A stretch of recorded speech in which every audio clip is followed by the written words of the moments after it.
আপনাদের সাথে আছি তাওফিকা রহমান। প্রিয় দর্শক শ্রোতা, গ্রীষ্মের এই সন্ধ্যায় সবাইকে আমন্ত্রণ জানাচ্ছি শুভ সন্ধ্যার আজকের আয়োজনে। আজকের শুভ সন্ধ্যায় থাকছে চলতে থাকা প্রদর্শনী, এনটিভি হাইলাইটস এবং নাট্য পরিচালক রহমতুল্লাহ তুহিনের সঙ্গে আলাপচারিতা। প্রথমেই চলতে থাকা প্রদর্শনী।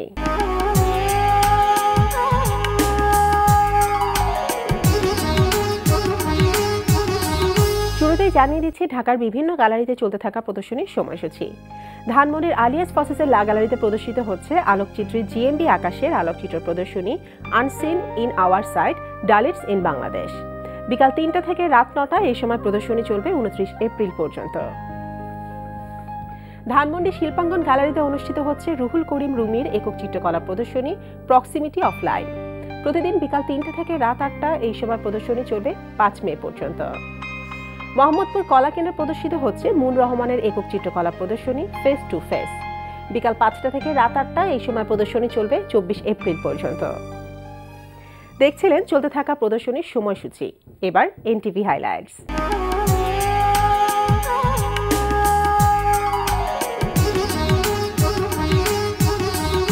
জানিয়ে দিচ্ছি কি থাকছে এনটিভির অনুষ্ঠান মালার রাতের আয়োজনে। সন্ধ্যা ৬টা ৪৫ মিনিটে সরাসরি সম্প্রচার হবে অনুষ্ঠান বিচ টাইম।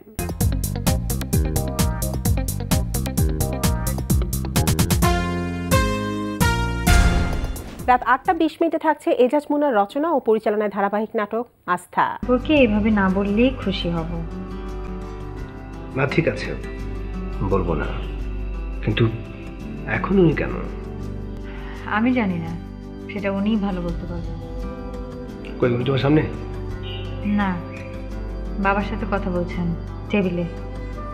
আচ্ছা, আর কিছু না, তুমি কেমন আছো জানতে ফোন করলাম। রাত ৯টায় প্রচার হবে ওয়াহিদুল ইসলাম শুভ্র পরিচালনায় রান্না প্রতিযোগিতামূলক অনুষ্ঠান রূপচাঁদা the daily star super chef ২০১৭। আজকে লড়াই হবে জোড়ায় জোড়ায় জোড়ায় জোড়ায়। রূপচাঁদা the daily star super chef আজকে বিয়ে বাড়ি হয়ে যাবে।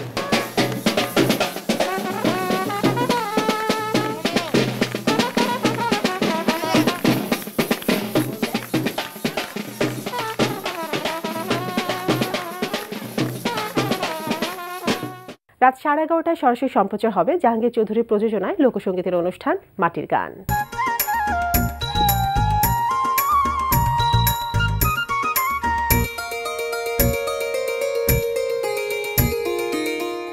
এই ছিল এনটিভি অনুষ্ঠান মালার হাইলাইটস। এরপর আসছি আলাপচারিতায়।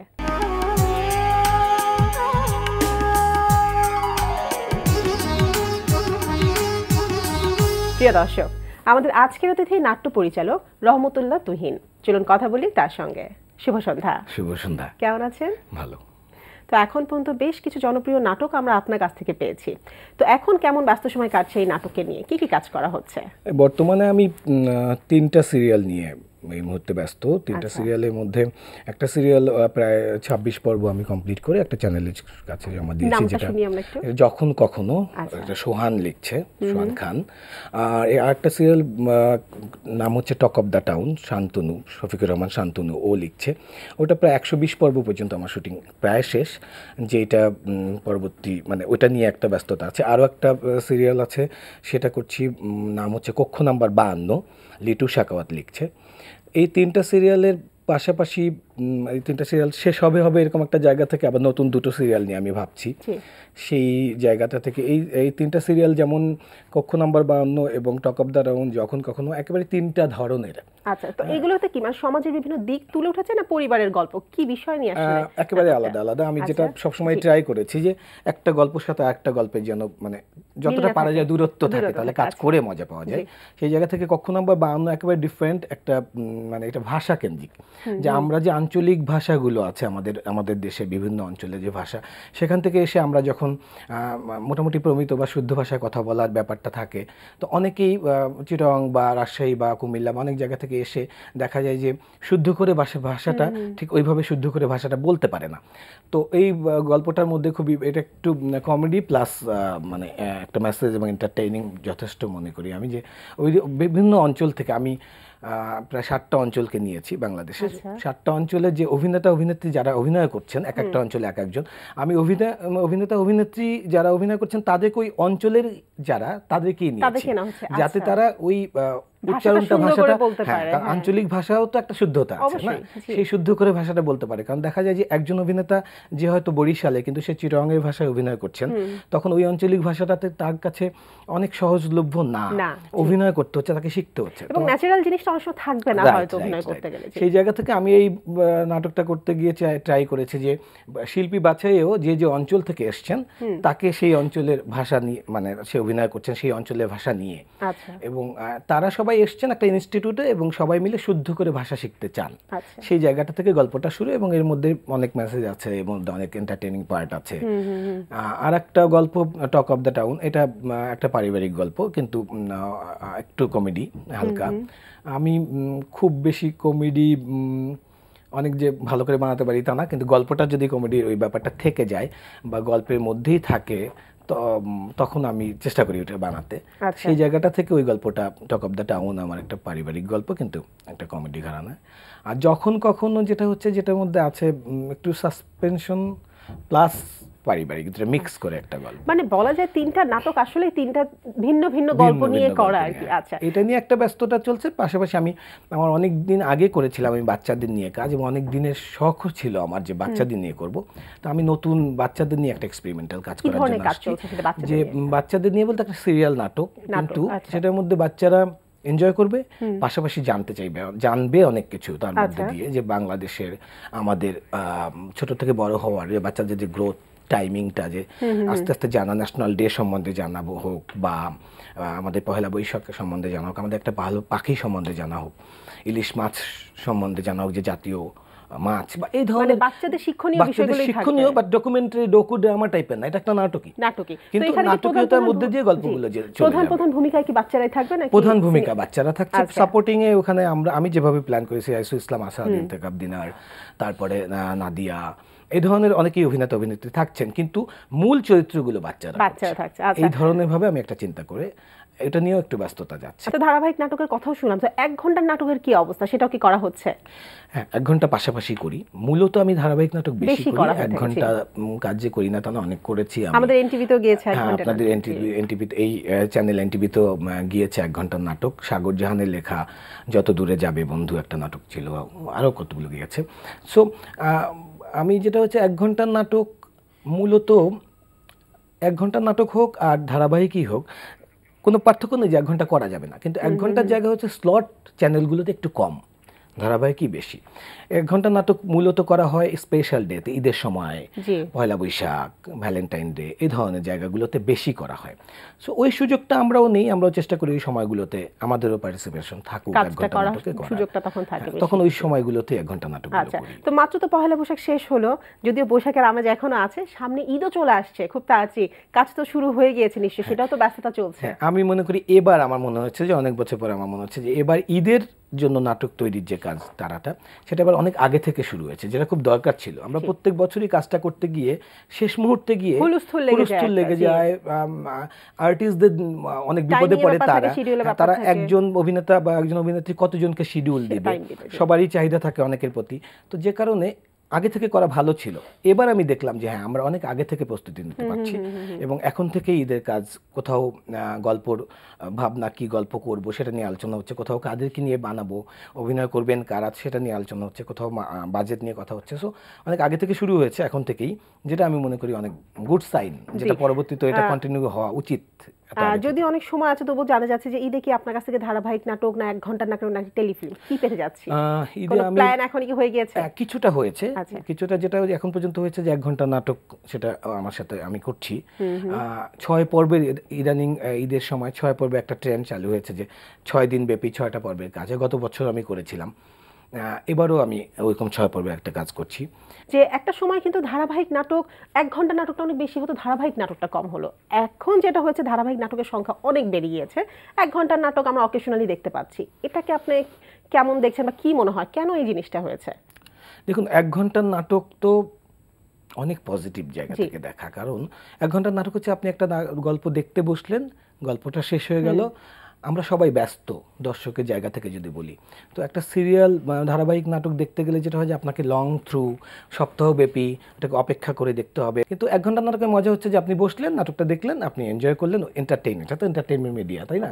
এন্টারটেইন হওয়ার জন্যই সেই দিক থেকে অবশ্যই 1 ঘন্টা প্রেফারেবল। চ্যানেল এবং বিজনেসের জায়গা থেকে যে 1 ঘন্টা নাটক তৈরি করতে যে বাজেট দরকার হয়, সেইখানেও চ্যানেলের যে স্লট থাকে বিক্রি হওয়ার জায়গায়, আমার ধারণা যে সেটা ঠিক প্লাস মাইনাসের চ্যানেল অনেক লাভবান সবসময় হচ্ছেন না, তাই ট্রাই করছেন তারা 1 ঘন্টা নাটকটা কমিয়ে দিয়ে ধারাবাহিক দিয়ে হয়তো বা সেটা পৌঁছায়। কারণ দেখুন একটা চ্যানেল তাদেরকেও তো সার্ভাইভ করতে হবে, তাই না? এবং অনেক বড় ইনভেস্টমেন্ট, এত বড় একটা ইনভেস্টমেন্ট সার্ভাইভ করার জায়গা থেকে তারা যদি প্রপারলি সার্ভাইভ করেন তখন আমরা সার্ভাইভ করবো, ঠিক না? তো সেটা একটা চেইনের মতো। চ্যানেল সার্ভাইভ করলে আমি সার্ভাইভ করলে আর্টিস্ট শিল্পী সার্ভাইভ করছে, আমাদের সাথে যত কলাকুশলী আছেন তারা সার্ভাইভ করছেন। তো সেই জায়গাটা থেকে আমার মনে হয় চ্যানেলগতভাবে কোনো রকম একটা ওনাদের প্ল্যানিং যে এটা কম বেশি করা বা স্পেশাল ডেগুলোতে করা, কিন্তু প্রেফারেবল অবশ্যই 1 ঘন্টা নাটক, আমরা করেও অনেক মজা পাই। পাশাপাশি সিরিয়ালগুলো তো চলছেই। তো এই যে এত সিরিয়াল চলছে এখন, কিন্তু ধারাবাহিক নাটকের সংখ্যা যেহেতু বেশি, আমি বললাম এত ধারাবাহিক নাটকও চলছে, তবু দর্শকদেরকে হয়তো সেভাবে করে আটকে রাখতে পারছে না। কারণ আগে একটা সময় আগের অনেক নাটকের নাম কিন্তু আমরা এখনো হয়তো মনে আছে, আমাদের মনে গেঁথে আছে। আগে নাটক দেখার জন্য আমরা ওই টাইম ধরে বসে থাকতাম যে এই নাটকটাই দেখবো। এখন এত নাটক হচ্ছে, হয়তো দর্শকদেরকে টানতে পারছে না। ঠিকই দেখা যাচ্ছে সবাই অন্য চ্যানেলের নাটক, আপনার অন্য ভারতীয় যে চ্যানেলগুলো আছে সেখানে হয়তো চলে যাচ্ছে। এইটা কেন? এটা কি বাজেটের জন্য, নাকি গল্পের কারণ, নাকি বিজ্ঞাপনের কারণ? কি কারণে আসলে এই জিনিসটা হচ্ছে? দেখুন এই ব্যাপারটা এখন আমি যেটা বলবো একেবারে আমার ব্যক্তিগত মতামত, হ্যাঁ ব্যক্তিগত মতামত, এখানে আমি কোনো রেফারেন্স টানতে পারবো না বা টানবো না। আমার ব্যক্তিগত জায়গা থেকে প্রথম কথা হচ্ছে যে আমি বিশ্বাস করি আমরা যেহেতু নাটক বানাই, আমরা এখনো ভালো নাটক বানাই, ভালো গল্প নিয়ে বানাতে চেষ্টা করি প্রত্যেকেই আমরা, এবং চেষ্টা করি গল্পটা সিলেক্ট করা থেকেই শুরু করে শেষ নাটকটা বানানো অবধি যে এটা যেন দর্শক প্রিয়তা পায়, এবং ভালো নাটক হচ্ছে আমাদের। বাইরের নাটকের সাথে যদি তুলনা করেন যে অন্য নাটক চ্যানেল সিরিয়াল দেখছে, আমাদেরটা কেন দেখছে না, সেই জায়গা থেকে আমার কিছু মনে হয়েছে যে সেখানে একটা জায়গায় মনে হচ্ছে বিজ্ঞাপন একটা বড় ফ্যাক্টর। এখানে বিজ্ঞাপন চালানো, আমাদের এমনও কথা আছে যে বিজ্ঞাপনের মাঝে মাঝে নাটক দেখছি, বিজ্ঞাপনটা এত বেশি হচ্ছে, কিন্তু সেই জায়গাটাও কিন্তু একই জায়গায় ঘুরে ফিরে বেড়াচ্ছে যে বিজ্ঞাপনের মাধ্যমে নাটক দেখছি, কেন নাটকের মাধ্যমে বিজ্ঞাপন দেখতে পাচ্ছি না। সেটাও তো একটা একই কারণ যে আলটিমেটলি আমাদের দেশীয়, আমাদের অন্য দেশের সাথে আমাদের পার্থক্য যে জায়গাটা আমি মনে করি যে আমাদের দেশে এখনো পে চ্যানেল চালু হয়নি। আচ্ছা, আমরা দর্শক কিন্তু টাকা দিয়েই চ্যানেলটা দেখছি, ঠিক আছে, কিন্তু টাকাটা কিন্তু চ্যানেলের কাছে পৌঁছাচ্ছে না। এখন একটা চ্যানেল এত বড় ইনভেস্টমেন্ট নিয়ে যখন বসেছে দর্শকদেরকে এন্টারটেইন করার জন্য এবং দর্শকদেরকে একটা প্রোগ্রাম দিবে, তখন তাকে তো সার্ভাইভ করতে হবে, তাকে তো সচ্ছলভাবে করতে হবে। এখন দেখা যাচ্ছে যে তাদের ওই সচ্ছলতা আনার জন্য তাদেরকে বিজ্ঞাপন নিতে হচ্ছে, এবং বিজ্ঞাপনটা চালিয়েই তাদেরকে চ্যানেলে দর্শকের কাছে পৌঁছতে হচ্ছে প্রোগ্রামটা। কিন্তু আমরা যদি, অথচ দর্শকও কিন্তু চ্যানেলটা দেখছে টাকা দিয়েই, কিন্তু দর্শকের টাকাটা চ্যানেল পর্যন্ত পৌঁছাচ্ছে না, ঠিক আছে। মাঝখানে আমরা ডিশের মাধ্যমে যেভাবে করছি যে সেই জায়গাটা সেখানে চলে যাচ্ছে। এই সিস্টেমটার জন্য আমি বলবো যে চ্যানেলও আমাদেরকে চাইলেও অনেক সময় প্রপারলি পুরো বিজ্ঞাপন ছাড়া তো একটা জিনিস দিতে পারবে না, তাকে তো ইনকাম করে তারপর আমাদেরকে টাকাটা দিতে হবে, তাই না? আমরা বানাবো তো চ্যানেলের কাছ থেকে টাকাটা নিয়ে বা প্রডিউসারের কাছ থেকে টাকা নিয়ে, জিনিসটা তো চেইন। তো আমার হিসাবটা বলে যে এরকমই, যে যদি ওই পে চ্যানেলের সিস্টেমটা চলে আসতে পারতাম, যে চ্যানেল দর্শকের টাকাটা সরাসরি পাচ্ছে, তাহলে চ্যানেল অনেক স্বাচ্ছন্দ্য বোধ করতো এবং বিজ্ঞাপনের পরিমাণ কমে যেত। চ্যানেল যখন দেখতো যে সচ্ছলছে, টাকাটা বাড়ছে, সার্ভাইভ করতে পারছে ঠিক মতো, আমার হিসাব বলে যে তখন বোধ হয় আমরাও বাজেটের যে সমস্যাটা আছে সেখান থেকে উতরাতাম, এবং দর্শক প্রিয়তা বাড়তো, অনেক দর্শকও নাটকটা দেখে এনজয় করতো, বিকজ তখন আর বিজ্ঞাপনের মধ্যে দেখতে দেখতে হতো না, নাটকটাই দেখতো, মাঝে মাঝে বিজ্ঞাপন দেখতো। এটা আমার এরকম একটা ক্যালকুলেশন মনে হচ্ছে। আচ্ছা, সেক্ষেত্রে আমাদের এখন সমাজে যে প্রেক্ষাপট, সেখানে যদি পে চ্যানেলটা চালু করা হয়, দর্শকরা কি সেটা গ্রহণ করতে পারবে ঠিক মতো, নাকি দর্শকদের উপর ভার হয়ে যাবে? না, কেন ভার হবে? দর্শকরা তো পয়সা দিয়েই নাটক চ্যানেল দেখছে। জি, আমাদের দেশীয় চ্যানেল বলেন, স্যাটেলাইট বলেন, ফ্রি তো দেখতে পাচ্ছে না, যে এন্টিনা দিয়ে তো এখন আছে, কোন না কোনো ভাবে তো মান্থলি একটা অ্যামাউন্ট দিয়েই তারা প্রত্যেকটা চ্যানেল দেখছে। তো সেই অ্যামাউন্টটাই যে আমার তো মনে হয় কোনো কোনো ক্ষেত্রে হিসাব করলে দেখা যায় যে তার থেকে অনেক কম টাকা দিতে হতে পারে। আচ্ছা, কখনো আমার হিসাব মনে হয় যে কম টাকা দিয়েও হয়তো বা আমরা দেখতে পারি। তো ভার তো হবেই না, কারণ তারা তো ফ্রি দেখছে না। থিয়েটারে কাজ করা হয়েছে, নাটকে, বিজ্ঞাপনে, সব জায়গায় কাজ করার অভিজ্ঞতা হয়ে গিয়েছে। তো সবারই তো বড় একটা স্বপ্ন থাকে ফিল্মে কাজ করার, সেটাও নিশ্চয়ই অবশ্যই আছে এবং প্ল্যানিংও নিশ্চয়ই শুরু হয়েছে, সেটার কি অবস্থা?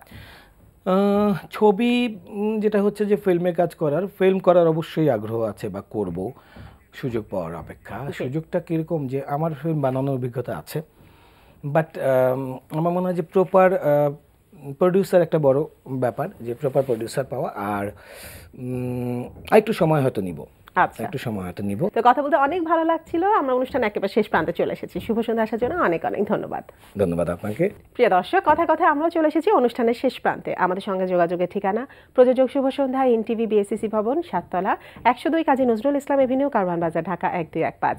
আমাদের ইমেল অ্যাড্রেস shubhosandha@ntvbd.com। প্রিয় দর্শক, এনটিভিতে সম্প্রচারিত সংবাদ ও অন্যান্য সকল অনুষ্ঠান দেখতে লগ ইন করুন www.ntvbd.com। সবাই ভালো থাকুন, নিরাপদে থাকুন। শুভ সন্ধ্যা।